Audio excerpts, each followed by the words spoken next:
You completed your 7th week of studies in the New Testament Exposition 1.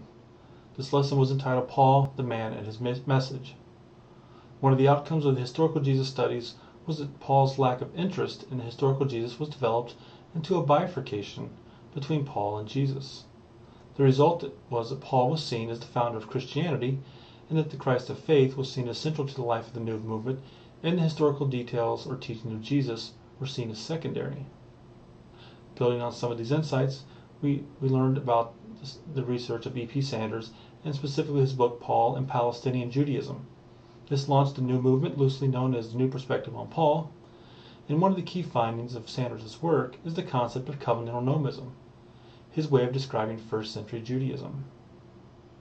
This is the view that one's place in God's plan is established on the basis of a covenant, that the covenant requires as a proper response of man his obedience to his commandments while providing means of atonement and transgression. The New Perspective on Paul has quite rightly pointed out that first-century Judaism was not primarily a works righteousness religion. He may be critiqued for a selective use of evidence and not going far enough with regard to the Jewish nature of the earliest Christ movement.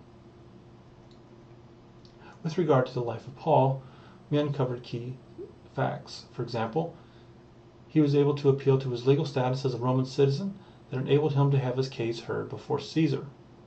Also, Paul was from Tarsus, and he studied under Gamaliel. See Acts 22:3. The gospel that Paul proclaimed was focused on Jesus Christ. Romans 1:3-4. Difficulties emerged when one attempted to establish a chronology of Paul's life. The differences in chronologies are based on differences in methodology. Some privilege Acts over Paul's letters, and others put Paul's letters over Acts. Still others see a development of Paul's thoughts and bring unwanted tension into the relationship between Paul's letters and Acts. The most functional tactic relies chiefly on Paul's letters for the chronology of his life and complements the timeline with Acts in order to form a cautious timeline.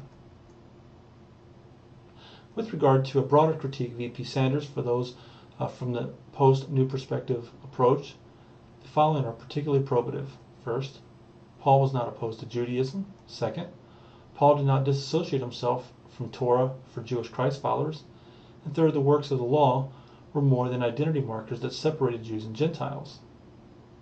This issue requires more attention than we can cover in this lesson, and I point you to my 2 works, You Belong to Christ and Remain in Your Calling, for those that have more interest in this area.